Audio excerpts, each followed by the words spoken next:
Amjad music की शानदार प्रस्तुति। डीजे राजू मेरी ठोके लागल सैया ठोके लागल 12 बजे रतिया के ठोके लागल सैया ठोके लागल दरवाजा में किल्ली ठोके लागल करे लागल सैया करे लागल अनहरिये में हथरिये काटे लागल जब से भतार सखी कूदे लागल तब से कमर हमर बाथे लागल जब से भतार हमर कूदे लागल तब से कमर हमर बाथे लागल। डीजे राजू मेरी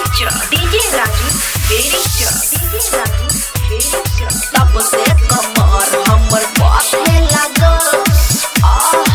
खुशी रिकॉर्डिंग स्टूडियो बलुआहा।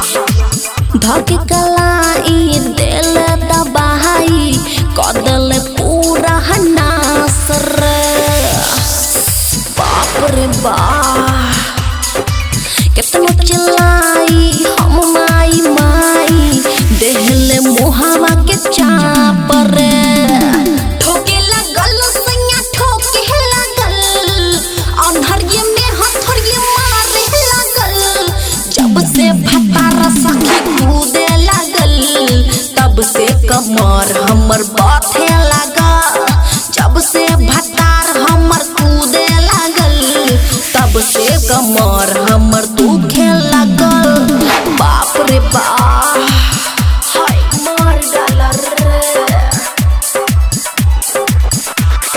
डीजे राजू मेरी खुशी रिकॉर्डिंग स्टूडियो बलुआहा। कैसे के रही बर्दाश्त सही राइटर माकुन अमन हो